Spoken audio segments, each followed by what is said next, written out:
Welcome. In this video, we're going to talk through some mass spec practice problems. This is topic 1.2. We're looking at the quantitative relationship between a mass spec of an element and the masses of those elements' isotopes. We want to be able to use a mass spectrum to identify an element, and we also want to be able to use that mass spec to determine the weighted average. So figure out what the average atomic mass is of the element. So let's take a look at an example here. In this case, we're wondering which mass spectrum would fit the element Sb. So if I go over here and look at the periodic table, here is element Sb right here. It's number 51. And the key information we're going to be looking at is this number on the bottom, the mass. So Sb has an average atomic mass of 121.7. Okay, so what that means is, not all atoms of Sb weigh the same. And it looks to me like most of them are way around 121, and a few of them are going to be heavier. So let's see which mass spectrum fits that. This first one shows there's only one isotope of Sb, and it has a mass of 122. So if this were the mass spec, I would expect Sb to look like this. It would have a mass of exactly 122, which it does not. So this doesn't seem to be right. Over here, it looks like there's a couple different versions here, but it looks like most of them weigh around 124.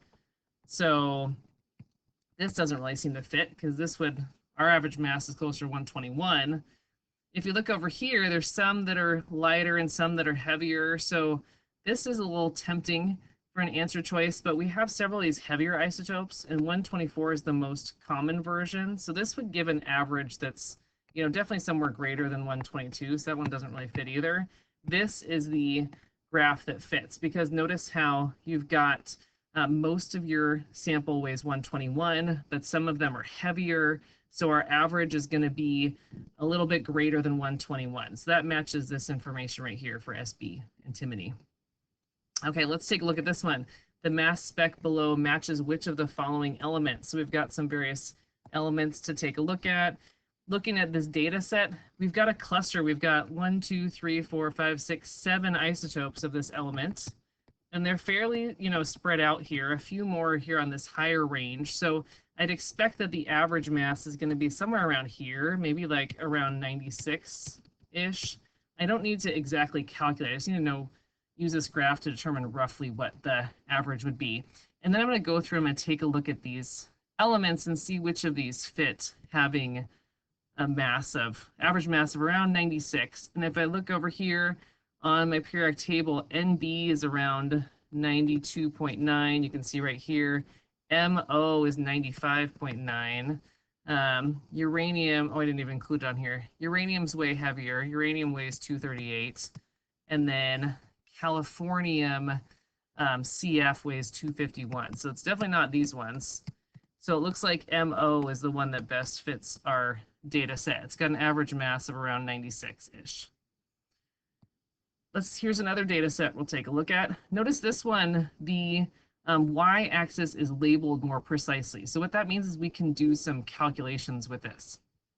So what we're going to do is to find the average atomic mass, you're going to take the percent of the isotope times its mass, and you're going to do that for however many isotopes you have. So that's how we find a weighted average. So here's an example here. We've got 4 isotopes, it looks like. So to find the average mass is I'm going to take this percent and I'm going to convert it into a decimal. Okay, so 4.3% is 0.043% of our sample weighs 50. And then 83.7%, so I'm going to convert that into a decimal, 0.8379, has a mass of 52. So I'm getting that from my graph there. And then 9.5%, so that's 0.095%, weighs 53. And then 2%, so 0.0236, weighs 54. And then you're going to stop and you're going to plug that all in your calculator. Check your answer for reasonableness. I expect the average mass to be close to 52 because that's my most abundant isotope. So when I plug this in my calculator, I get 52.0. Actually, I guess I'll leave it at 52.0 because I'll write this down. So that's what I get to 4 sig figs. And if I look over here on my periodic table, that looks like it's chromium. And notice we should have been able to identify it as chromium without doing the math as well, because we can look and say, hey, the average is going to be close to 52. Chromium is the only one that has a mass close to 52. So we want to be able to identify it without the math, but we also want to be able to do this math too. We want to be able to do both things. Okay, here's another one. In this case, we're given the percent abundances and the isotope masses, and we want to be able to sketch a mass spectrum. So we're going to make a sketch here. When you're doing this, the percent abundance is going to be on the y-axis, and then the mass is going to be on the x-axis, and it's like a little bit of a bar graph here, right? So I'm going to have a bar here at, with a mass, this is magnesium 24. That's going to be the tallest one, and then my magnesium 25 is going to be much shorter. I didn't do the best job here with scale, but there you go. So the big thing is you want to see this peak is going to be the tallest. It should be about 8 times as tall. So maybe I need to make it a little taller there. So there you go. That's your that's what your graph might look like roughly. So we want to be able to identify a graph that would fit a data set as well. So there you go. Rough sketch is fine. Here's another one, graph interpretation. So what element would most likely have the mass spectrum shown below? Well, we're looking for an element that's going to have a mass somewhere between 85 and 87. And there's definitely more of 85 than 87. So we expect it to be, closer to 85. Maybe it's going to be like 85.5 or something. And then let's take a look over at our data, which is our periodic table, and say, oh, look at this, rubidium, RB. That's the only element that has a mass somewhere between 85 and 87. So that looks like that is my element. Notice we didn't have to actually calculate anything there. We're just estimating. Okay, this one here, number 6, this one we're going to calculate. So we're given some information here. It looks like we've got 4 different isotopes of an element. Most of them weigh 139. The second highest one in terms of abundance is 141.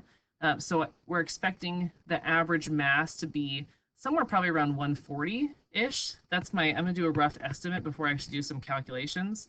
So I'm predicting that, whoops, I think I cut off the part of the periodic table where this one exists. So if you look down here in the F block, you will see an element that has a mass of around 140, but there's actually 2 of them. So it looks like it could either be cerium, which has a mass of 140.12, or PR, which has a mass of 140.91. Those are elements 58 and 59 on the periodic table. So maybe I do need to do a little bit more precise math to figure out which one this is. So to find the atomic mass here, I'm going to take my, percent abundance times my mass.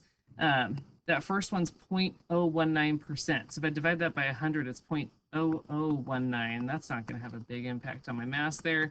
Is 135.907. I'm going to cut off my sig figs because we don't really need it to that level. So these masses are not going to have a big impact because that's a very small percent abundance here. Most of it, so 0.8843 is 139.905. And then a decent amount, 11%, is 141.909. So if you stop and plug that in your calculator, you can figure out which of these elements it is. Okay, when I do this, I get 140.12. So it looks like the element is CE, which is number 58 on your periodic table. Okay. And then our last one here, again, draw a mass spectrum. So we want to be able to, draw or most likely identify, you most likely see this in a multiple choice where you'd say which mass spec fits, this element, or if you're given some mass spec, figure out what element it is or what its atomic mass is.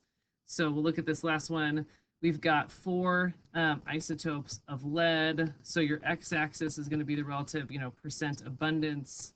Let me try and give us a better scale this time. Okay, so here's your percentages here. I'm just going to make some markings.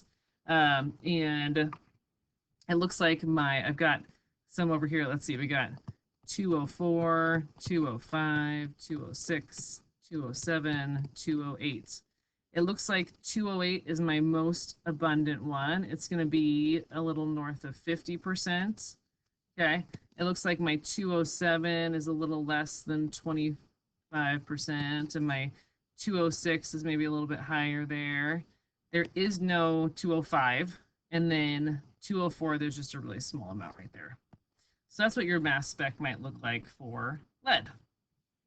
All right, let me know what follow-up questions you have. Thanks for watching.